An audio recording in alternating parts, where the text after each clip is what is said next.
Busquen en sus Biblias el libro de Lucas, capítulo 19. Esta es la historia de Zaqueo en la Biblia.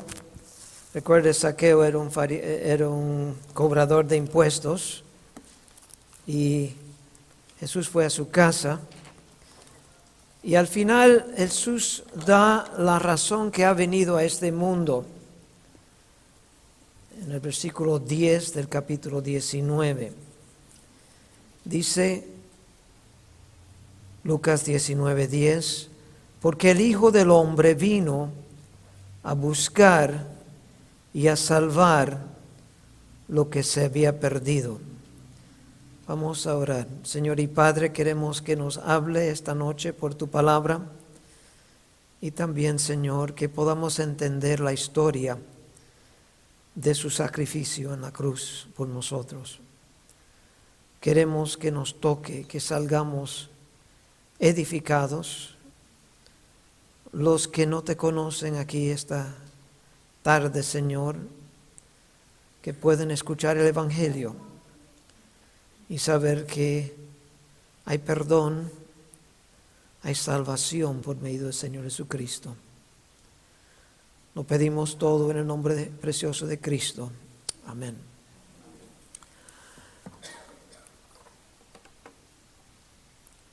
La vida de Cristo es un gran misterio. La pregunta que yo tengo para ustedes hoy es: ¿por qué fue rechazado Cristo? Sabemos que Él vino a este mundo con mucho amor, hizo un montón de milagros, incluyendo dando comida a la gente que tienen hambre, sanando sus enfermedades, levantando los muertos. ¿Estamos bien aquí? Ok. Y básicamente todo bien. Habrían grupos enormes que lo seguían, siempre viendo la bondad de Dios, el amor de Dios. Grupos que menos de una semana antes lo recibieron como rey, gritando: Hosana, el que viene en el nombre de Jehová. Una multitud. Y en algunos días están gritando: crucifícalo. El mismo grupo. No solo eran los sacerdotes y los líderes religiosos, obviamente ni los romanos, porque Pilato quería soltarlo. Era la población entera. A los suyos vino y los suyos no le recibieron. ¿Y la razón? ¿Por qué? ¿Qué fue su gran crimen que ellos vieron en él, que hicieron que ellos lo rechacen? Les quiero explicar esta noche que es lo mismo que hace que la gente lo rechace hoy día. El nombre de Cristo es bien conocido, bien hablado. Las cruces alrededor en los collares, hasta en los países latinos, el Viernes Santo es donde uno tiene que estar en la iglesia sí o sí. El peor drogadicto, alcohólico va a estar en la iglesia Viernes Santo. En donde yo estaba en Las Marías era como un pecado grave no ser religioso Viernes Santo, porque todos entendían que ahí ha muerto Cristo. Y entonces uno tenía que respetar eso, reverenciarlo superficialmente. Después el año entero uno vivía como quería. ¿Por qué a ese rechazo de Jesús? Jesús, si lees los evangelios, a cada rato tumbaba la idea de que Él vino a dar liberación política. Y eso es lo que la gente quería, ¿saben? Ellos entendían que su Mesías iba a ser una persona que iba a dar libertad política a su pueblo. Liberación en este caso de los romanos, que eran un país bien egocéntrico y malo. Crucificaban, hacían muchas maldades al pueblo, y más que todo en la parte económica. Exigían muchos impuestos, y la gente así buscaba a alguien para liberarlos. También la gente, cuando Él comenzó a sanar y a dar comida, entendían que esto sería un rey increíblemente bueno. Lo hasta trataron de obligar a ser rey. Por obligación, tú vas a ser rey sí o sí. No vas a escaparte. Pero Jesús siempre rechazaba esas ideas. Y más que todo, Jesús hablaba a sus conciencias. Él mostraba la maldad que había en cada uno. El deseo, especialmente de los religiosos, internamente, no de agradar a Dios, sino beneficiarse económicamente, beneficiarse en estatus de ser una persona bien reconocida, bien respetada. Y chocaba con ellos casi constantemente. Cuando venía al templo veía el deseo de lucro, cómo querían hacer plata, cómo el Dios de ellos era el dinero, y tumbaba sus mesas y botaban sus animales. Se enojaba grandemente. Están haciendo a la casa de Dios un centro de ladrones, dijo. Esto es una casa de oración y mira lo que han hecho. ¿No es lo mismo que hacen hoy la gente? ¿Quieren un Dios que le dé dinero? ¿Que le dé salud? ¿Que le dé placer? Venga a Cristo y no tienes más problemas. El gran mensaje del movimiento de la prosperidad. Cristo, la gran máquina de lo que tú quieres, y solamente pones tu oración y aquí sale. Jesús tumbaba eso de un lado a otro. Y la gente, como tenían ese deseo carnal de beneficiarse, al fin dice, este no nos va a dar lo que queremos. Puede ser que Él sana, puede ser que Él da comida, puede ser que hasta levanta a los muertos, pero lo que nosotros queremos es algo personal, un beneficio personal. Hasta sus propios discípulos se peleaban de quién iba a ser mayor en el reino. Uno de los pasajes más tristes cuando Jesús dice a ellos, mira, los líderes religiosos me van a capturar. Yo voy a morir. Y en 3 días voy a resucitar. Y la mamá viene con sus 2 hijos y dice, quiero pedirle un favorcito. Me van a dar una posición en el gobierno cuando entra. No han ni escuchado lo que ha dicho él. Él vino a buscar y a salvar lo que se había perdido. Él vino a cambiar los corazones. Él vino para que la gente busquen a Dios y lo glorifiquen como el Padre.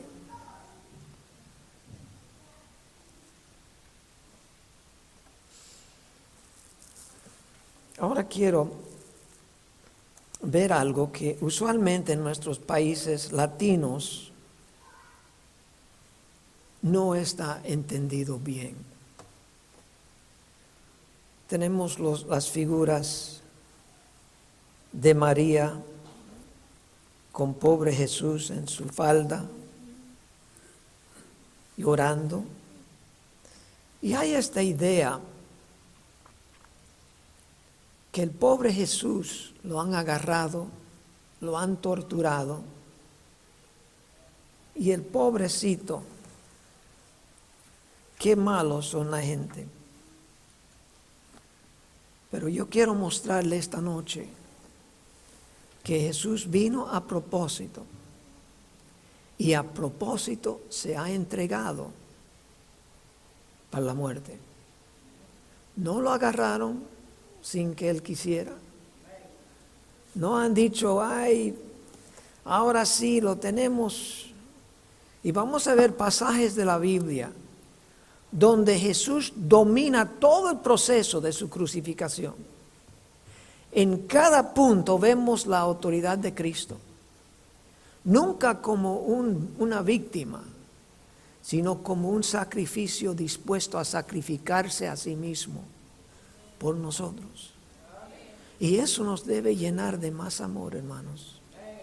En vez de sentir pena por Cristo, debemos sentir un agradecimiento por lo que Él estaba dispuesto a pasar por nosotros. Sabemos que en la primera escena de la película esta noche, Jesús está en el huerto. Él está diciendo, Señor, si es posible que esta copa pase de mí. Él entendía todo el sufrimiento que iba a pasar, pero dijo al final, pero que no sea mi voluntad la que se haga, sino la tuya. Y ahí se entregó antes de cualquier captura, ya se había dado Él, se había entregado para sacrificio de nosotros. Vamos a buscar ahora en el libro de San Juan capítulo 10. San Juan capítulo 10.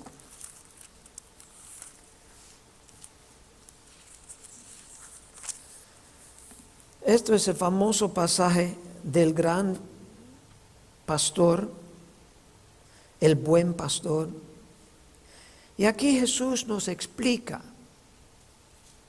el proceso de su entrega para nosotros. Capítulo 10 y versículo 14 dice, yo soy el buen pastor y conozco mis ovejas y las mías me conocen, así como el Padre me conoce y yo conozco al Padre y pongo mi vida por las ovejas. También tengo otras ovejas que no son de este redil, aquellas también debo traer, y oirán mi voz, y habrá un rebaño y un pastor. Por eso me ama el Padre, porque yo pongo mi vida para volverla a tomar. Nadie me la quita, sino que yo de mí mismo la pongo. Tengo poder para ponerla y tengo poder para volverla a tomar. Este mandamiento recibí de mi Padre. ¿Se fijan ahí que Jesús está diciendo, yo voy a morir, yo voy a ser sacrificado como la oveja? Como dijo Juan el Bautista, he aquí el Cordero de Dios que quita el pecado del mundo. Yo voy a ser ese Cordero, pero va a ser un Cordero que se va a entregar voluntariamente. Y después yo voy a levantarme también voluntariamente. no me van a quitar mi vida, yo la estoy entregando. Quiero que todos entiendan eso. Jesús dijo claramente, no me van a quitar mi vida, yo lo voy a entregar. Yo voy a hacer el sacrificio voluntario para los pecados del mundo. Seguimos en el capítulo 18 de Juan.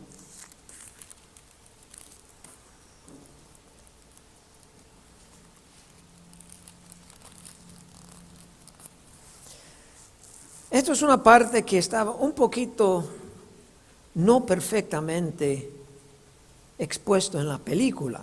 Y vamos a ver lo que pasó actualmente en la palabra de Dios. Juan 18 y versículo 4.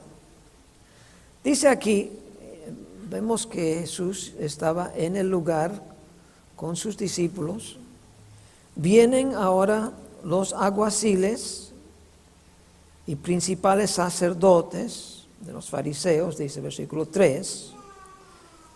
Y versículo 4 dice, pero Jesús, sabiendo todas las cosas que le habían de sobrevenir, se adelantó y les dijo, ¿a quién buscáis? No lo han encontrado él fue y los buscó a ellos. ¿A quién están buscando? Dice él. Y versículo 5, les respondieron, a Jesús Nazareno. Jesús les dijo, yo soy. Y estaba también con ellos Judas, el que le entregaba. Cuando les dijo, yo soy, retrocedieron y cayeron a tierra. Ahora mira lo que pasó cuando vienen a capturarlo. Ellos vienen, parece que medio tímidos, no sé por qué no tienen a Judas enfrente, pero Judas parece que tiene miedo también, como en la película mostró también. Y él dice, ¿a quién buscan? A Jesús Nazareno. Él dice las palabras del Antiguo Testamento cuando Moisés le pregunta a Dios, ¿qué es tu nombre? ¿Y qué dice Jehová? Yo soy. Y cuando le dicen, estamos buscando a Jesús Nazareno, él dice el famoso nombre de Dios, yo soy. Y parece el poder de esa voz y de esa declaración tumba a los soldados al piso. No esta vez una película, pero eso es lo que sucedió. No vemos un pobrecito que lo están capturando. Vemos el que está encargado, el que está dando órdenes. Yo soy el que están buscando y están en el piso ahora. Destruidos. Si él nos sigue, les dice, bueno, yo me estoy entregando, yo no estoy peleando con ustedes. Suelten mis discípulos, yo voy con ustedes así, tranquilo. Yo creo que no lo capturan ahí tampoco. No estaban con esa fuerza de poderse enfrentar al Dios del universo. Pero dijo Jesús, el versículo que hemos leído, no me van a matar, yo me voy a entregar. Yo soy el que estoy dando mi vida, no me van a matar, yo me entrego para hacer el sacrificio para el pecado del mundo. Seguimos en capítulo 18, en el versículo 33 ahora. Ya estamos enfrente de Pilato. Pilato dice que él tiene el poder para matar o salvar a Jesús. Esta enfrentación con Pilato es bien, más o menos interesante. Porque ese gran autoridad romano está con mucho más respeto que los judíos que lo han entregado. Y él está ansioso de soltarlo. Pero fíjense lo que dice él en versículo 33. Entonces Pilato volvió a entrar en el pretorio y llamó a Jesús y le dijo: ¿eres tú el rey de los judíos? Jesús le respondió: ¿dices tú esto por ti mismo o te lo han dicho otros de mí? Pilato le respondió: ¿soy yo acaso judío? Tu nación y los principales sacerdotes te han entregado a mí. ¿Qué has hecho? Se fijan que vemos casi la desesperación que hay en Pilato. Está como pidiendo, suplicando a Jesús que le dé algo de evidencia para soltarlo. Jesús sigue hablando con él. 36. Respondió Jesús: mi reino no es de este mundo. Si mi reino fuera de este mundo, mis servidores pelearían para que yo no fuera entregado a los judíos. Pero mi reino no es de aquí. Le dijo entonces Pilato: ¿luego eres rey? Respondió Jesús: tú dices que yo soy rey. Yo para esto he nacido y para esto he venido al mundo, para dar testimonio a la verdad. Todo aquel que es de la verdad oye mi voz. Y tenemos la gran pregunta entonces de Pilato. Le dijo Pilato, ¿qué es la verdad? Pilato ya está confundido. Él ve que este hombre no es como ninguno que él ha visto en su vida. Él ve que este hombre habla con una autoridad increíble, como si él fuera el jefe, y Pilato, el pobrecito, como el que está siendo manipulado. Y obviamente él estaba siendo manipulado por el pueblo. Por eso Jesús dice: no tienes tanto culpa como los que me entregaron a ti. ¿Qué es la verdad? Jesús ya le había dicho. En Juan 14:6 Jesús había dicho: yo soy el camino, la verdad y la vida. Nadie viene al Padre sino por mí. En esta posición Jesús está testificándole a Pilato. Pero Pilato rechaza el mensaje y solamente pone en duda. Parece que era más o menos un agnóstico como los de hoy, que dicen que no se puede saber la verdad. Cada persona tiene su propia verdad. Cada persona entiende las cosas como la ven y cada persona es su propio Dios y puede decidir lo que quiere. La gran mentira del diablo que muchos creen. Pero la realidad es esta. Jesús es la verdad. Jesús es la vida. Y Él vino para que nosotros también pudiéramos tener vida eterna. Todo aquel que en Él cree no se pierde, mas puede tener vida eterna. Seguimos en la historia ante Pilato. Jesús se declara el rey de otro mundo. Dice que no es de aquí, sino es de otro lado. Y eso es lo que Jesús hizo. Él vino en Filipenses capítulo 2.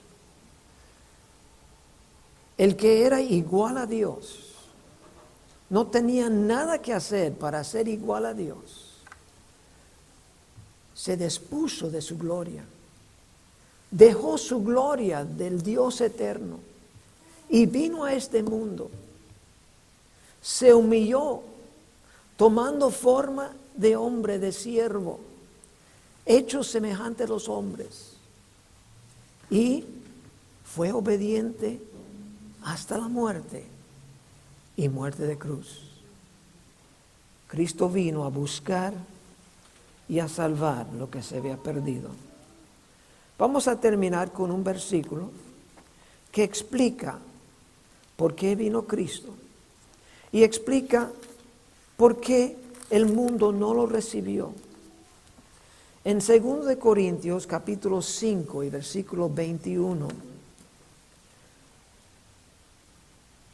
vemos lo que Jesús hizo por cada uno de nosotros.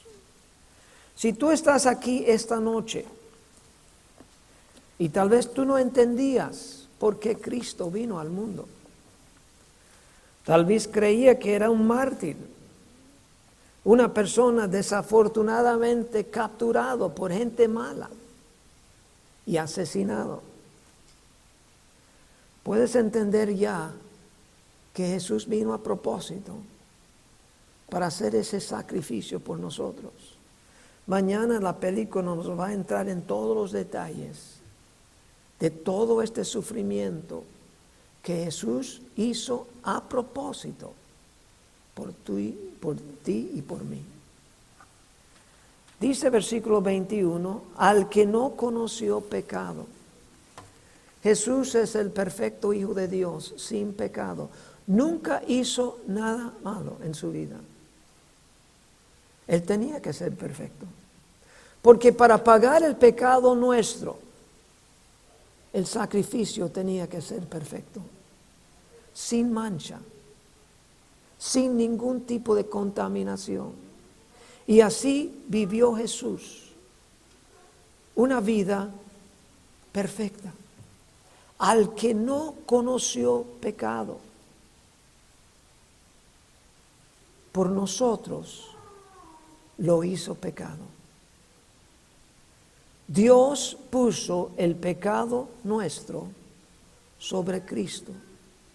Él vino para eso. Él vino para cargar el pecado del mundo.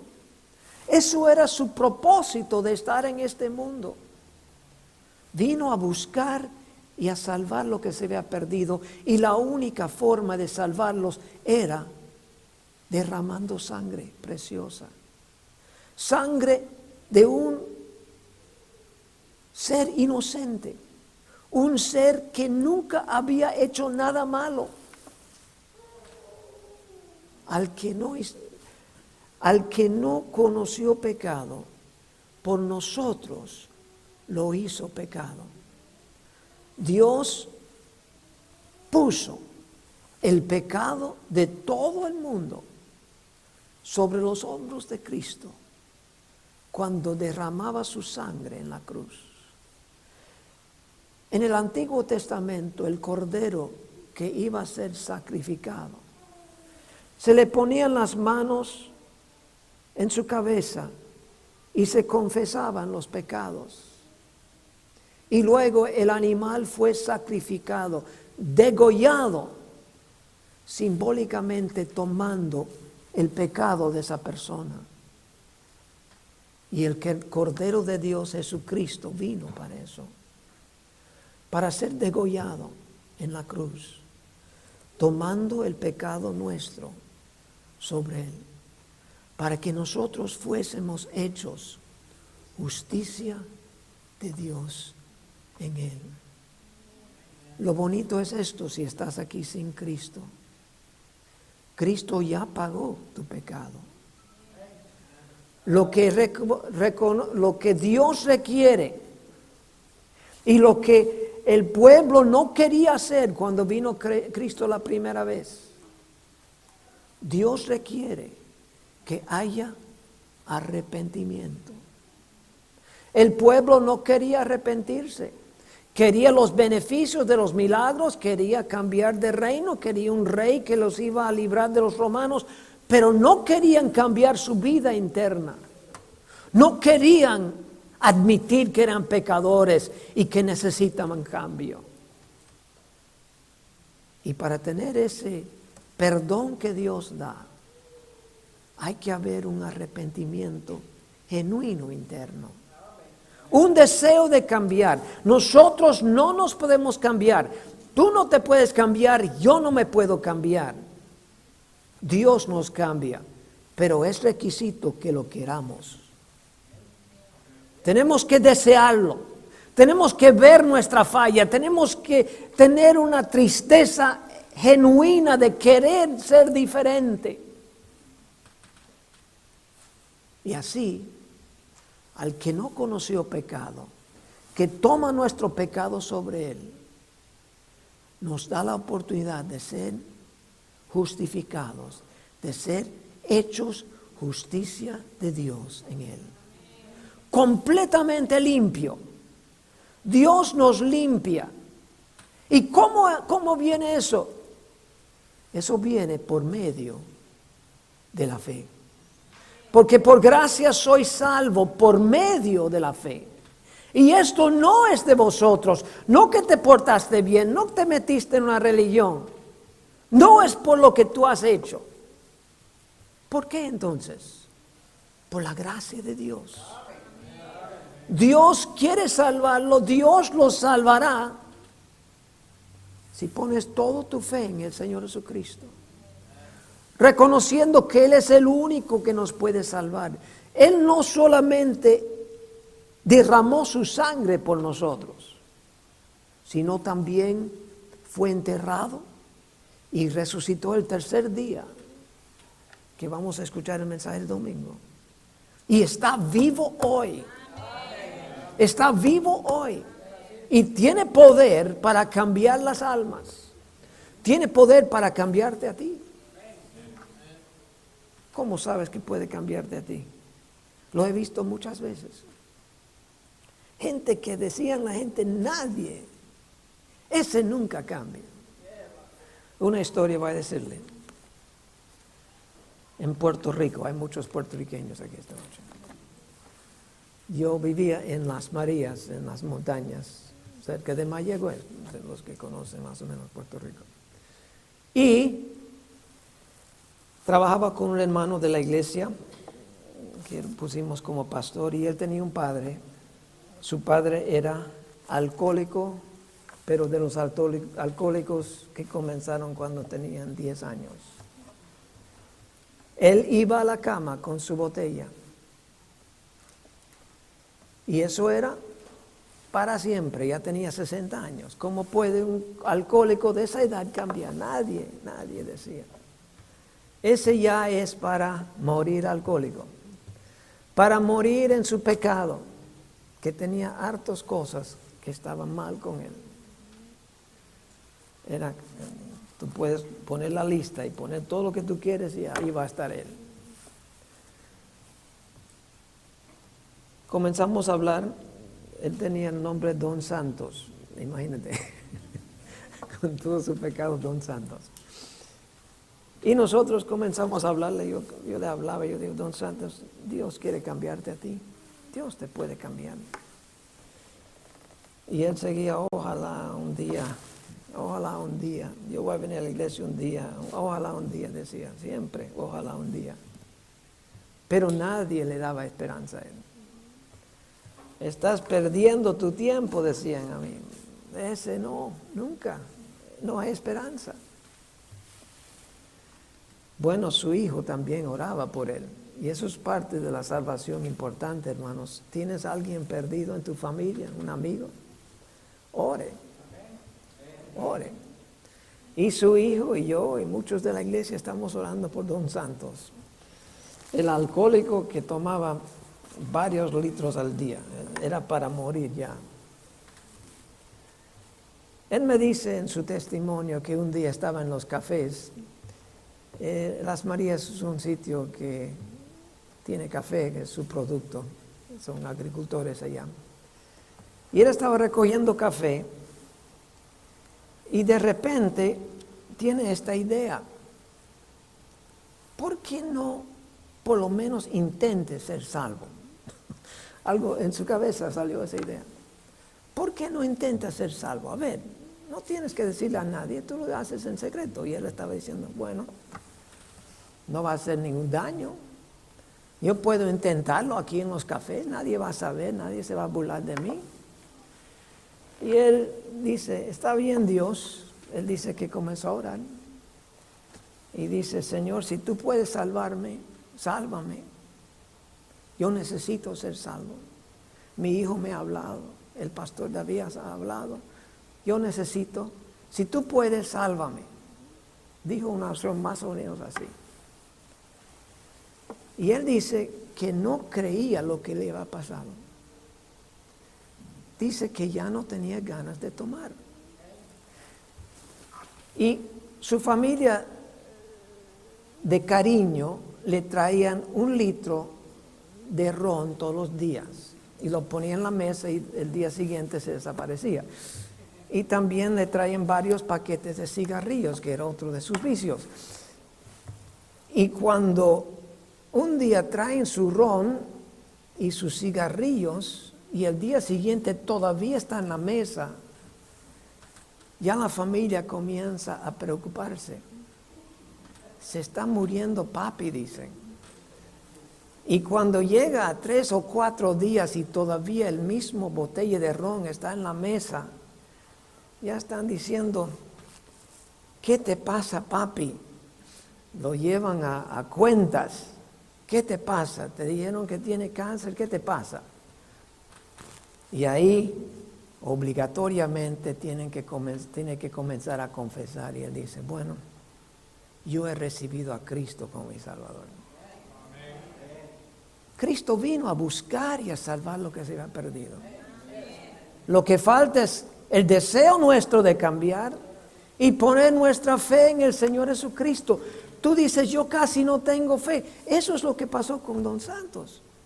Él dice, yo casi no tengo fe, pero voy a poner lo poquito que yo tengo, a ver si funciona. Y Dios honró esa fe. El tamaño de fe no es tan importante como en quién está puesto. Ponga su fe en el Señor Jesucristo y será salvo. Cristo va a salvar. Vamos a todos inclinar las cabezas, cerrar los ojos.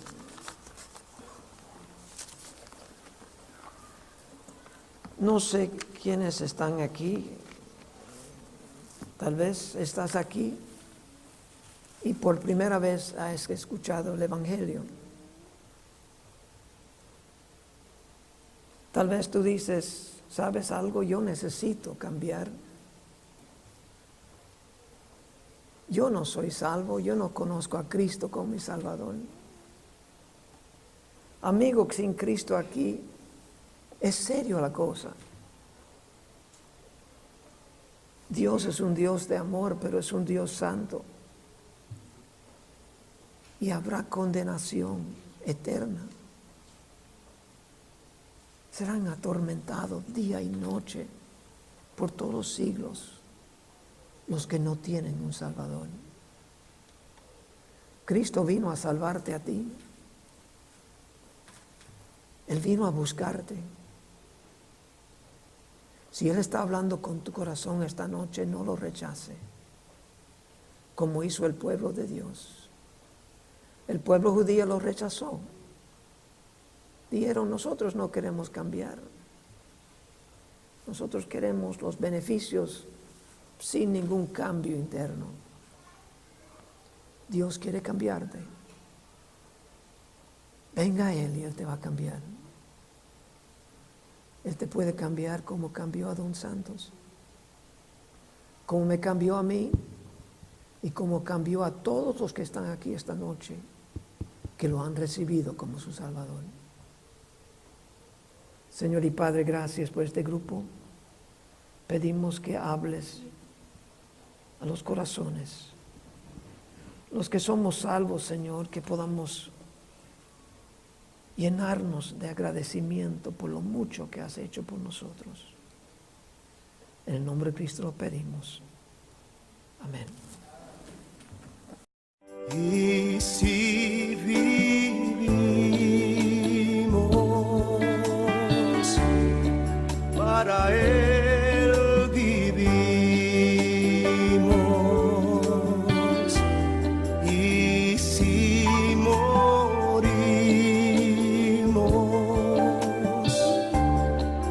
para Él morimos,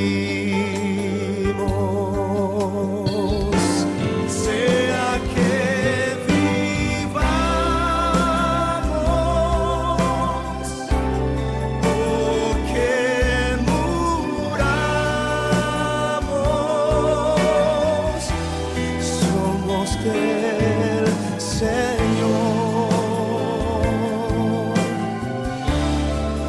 somos del Señor.